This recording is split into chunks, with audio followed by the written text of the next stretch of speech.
Bonsoir à toutes et à tous, il est 22 heures. Bienvenue dans cette nouvelle édition. Voici les titres.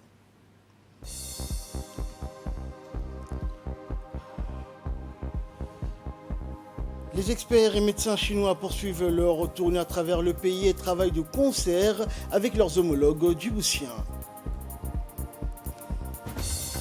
Et plus de 7 milliards d'euros vont être investis pour un vaccin contre le coronavirus. Bonsoir à tous.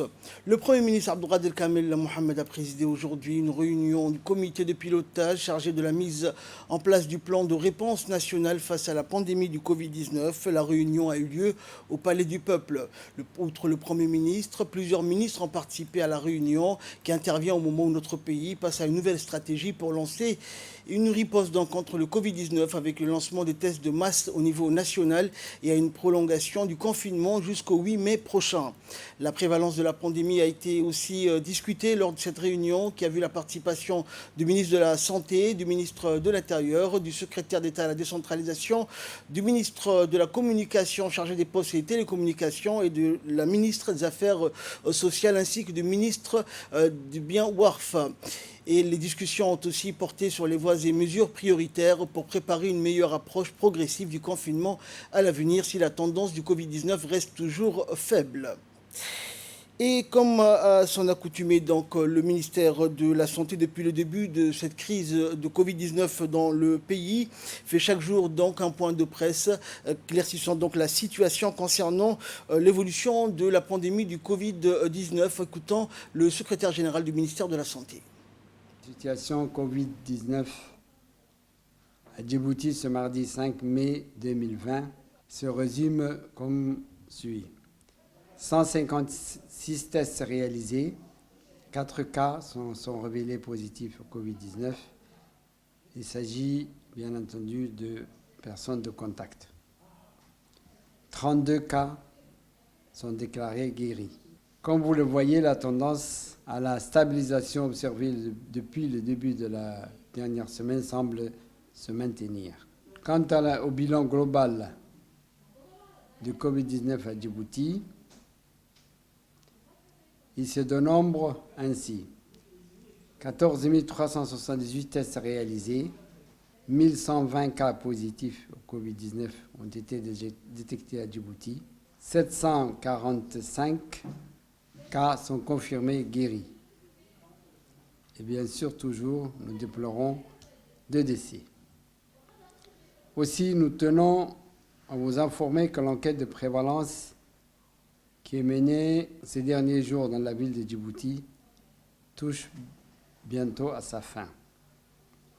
Les résultats de cette enquête nous fourniront de précieuses informations sur le niveau de transmission communautaire de la maladie, orienteront les actions du gouvernement en matière de mesures préventives, mais également de ciblage des zones potentiellement vulnérables à la propagation du virus. Aussi, nous réitérons nos recommandations habituelles. Pour ce qui est de l'application des mesures barrières, nous vous appelons à ne pas baisser la garde. Le lavage de mains, la pratique de la distanciation sociale, le respect du confinement constituent des mesures sûres ayant fait des preuves de leur efficacité. Et c'est ainsi que nous mettrons fin à la propagation du Covid-19 à Djibouti. Merci. Restez chez vous. Également dans l'actualité, la délégation chinoise composée d'experts et de médecins s'est rendue hier dans la région d'Ali Sabié où elle a été accueillie par le préfet Moussa Aden et le directeur de l'hôpital régional Mohamed Sougui. Il faut rappeler que cette équipe conduite par le conseiller technique du ministre de la Santé Abdelkader Mohamed Gared est composée de spécialistes en infectiologie, problèmes respiratoires et aussi des experts dans le domaine de l'épidémiologie. Et après la préfecture, l'équipe s'est rendue à l'hôpital régional d'Ali Sabié où ils ont été reçus par le corps médical et paramédical, et une réunion de travail et d'échange a eu lieu par la suite avec les responsables de l'hôpital. Lors de cette rencontre, les hauts responsables médicaux de l'hôpital régional ont présenté leurs activités de riposte face à la pandémie du coronavirus à leur homologue chinois, et de leur côté, les experts médicaux chinois ont partagé leurs expériences sur le traitement du Covid-19. Ils ont également répondu aux différentes questions sur la prévention et le contrôle de l'épidémie, et la détection du virus et le traitement des patients. La délégation chinoise donc a souligné que l'équipe donc est prête à partager son expérience pour sauver plus de patients et apporter leur contribution dans la lutte contre cette pandémie. Médical chinois pour voir le centre de prise en charge de l'hôpital afin de nous renforcer et de partager les échanges d'expérience avec les personnels de santé de l'hôpital. Et l'enquête sur la prévalence de la pandémie du Covid-19 à Djibouti se poursuit. Ce fut au tour aujourd'hui de la cité Al-Hiba d'accueillir les agents et les enquêteurs du ministère de la Santé. Ces derniers ont procédé au prélèvement nasopharyngé et oropharyngé ainsi qu'à la collecte de salive. L'enquête va couvrir l'ensemble de la population âgée de plus de 6 ans de la ville de Djibouti, soit 1500 ménages regroupant au total 7200 individus. Cette enquête permettra au gouvernement d'évaluer l'impact du confinement sur la dynamique de la maladie, notamment sur le niveau de la transmission communautaire.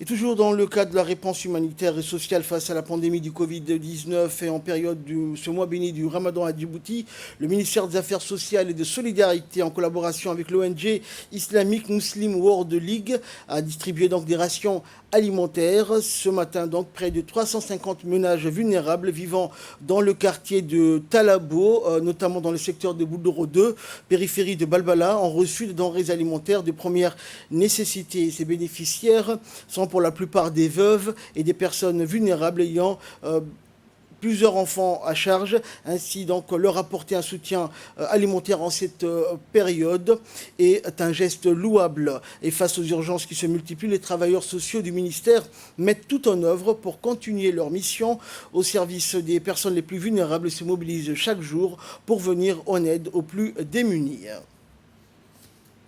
Et dans son intervention, le conseiller technique de la ministre des Affaires sociales et de la Solidarité, Mahmoud Bilé, a exprimé ses remerciements à la Ligue islamique mondiale d'avoir fourni cette aide à des familles vulnérables du quartier Talabo. Il a souligné que cette ONG accompagne activement les efforts déployés par le gouvernement pour soulager les souffrances des familles en situation de vulnérabilité à travers de nombreux projets caritatifs, notamment le projet de distribution de denrées alimentaires ainsi que de réduction des conséquences de la sécheresse à Djibouti-Ville et dans les régions de l'intérieur. Cette aide qui comprend des produits alimentaires de base intervient durant ce mois béni du Ramadan et contribue à améliorer les conditions de vie des groupes touchés en raison du confinement pour faire face à l'épidémie du Covid-19. Et enfin, pour clore l'actualité nationale, la gendarmerie nationale s'était engagée publiquement à accompagner les efforts menés par le ministère de la Santé dans le cadre de la lutte contre la pandémie liée au Covid-19. Et c'est ainsi que dans le cadre de la campagne de dépistage massif entreprise par le ministère de la Santé, la gendarmerie nationale a apporté son concours en vue de faciliter le travail au personnel soignant dans l'exercice de leurs fonctions. Et dans cette optique, hier, le 4 mai, dès l'aube, le chef d'état-major de la gendarmerie nationale a mobilisé une vingtaine de véhicules de l'institution ainsi qu'une centaine de gendarmes pour escorter et sécuriser les actions du personnel soignant dans les différents quartiers de la commune de Balbala. Et les gendarmes se sont chargés d'ouvrir la voie aux médecins et infirmiers en sensibilisant la population sur l'avantage de cette campagne de dépistage massif pour l'avenir de notre pays. Et plus de 450 ménages de la commune de Balbala ont été donc dépistés, des foyers dans lesquels les occupants se sont portés volontaires à participer à cette campagne de dépistage. Les opérations se sont poursuivies aujourd'hui, 5 mai, et le haut commandement de la gendarmerie nationale réitère son engagement et sa disponibilité permanent pour toute sollicitation émanant du service de santé. Également, il tient à remercier les habitants de la commune de Balbala pour leur accueil chaleureux et leur sens de citoyenneté qui ont permis au personnel soignant et aux gendarmes de travailler dans les meilleures conditions. Et là, nous passons à ce qui fait la une de l'actualité internationale. Plus de 7 milliards d'euros pour un vaccin contre le coronavirus. C'est une course internationale, mais sans compétiteur. En 2 heures, à l'initiative de la Commission européenne, la communauté internationale a promis 7,4 milliards d'euros afin de trouver et produire un vaccin contre le Covid-19. Mais ces annonces ne sont qu'une première étape, insiste la présidente de la Commission. Et ces promesses financières viennent du monde entier et vont servir un triple effort. Ils permettront la recherche et le développement de vaccins, de traitements et de tests. Des centaines de laboratoires à travers le monde travaillent sur un vaccin, mais seuls les dossiers les plus solides pourront bénéficier de cette aide financière. Les vaccins pourraient être disponibles dans les 18 mois au plus tard. Des fonds supplémentaires donc seront nécessaires pour rendre son prix accessible aux pays les plus pauvres. L'objectif de cet effort collectif est aussi d'empêcher une seconde vague épidémique. Et enfin, l'Afrique du Sud recense 7220 nouveaux cas d'infection. Le nombre total de cas confirmés de Covid-19 en Afrique du Sud s'est élevé à 7220, en hausse de 437 par rapport à la veille, a déclaré le ministre sud-africain de la Santé. La province de Cap Occidental demeure l'épicentre de la pandémie, suivie de celle de Gauteng. Alors que l'hiver arrive dans l'hémisphère sud, le pays aura en plus à faire face à la grippe et à d'autres types de pneumonie, ainsi qu'à une exacerbation de l'asthme et de la maladie pulmonaire obstructive chronique appelée MPOC. C'est tout pour cette édition. Merci pour votre très aimable attention. Excellente soirée sur Télé Djibouti.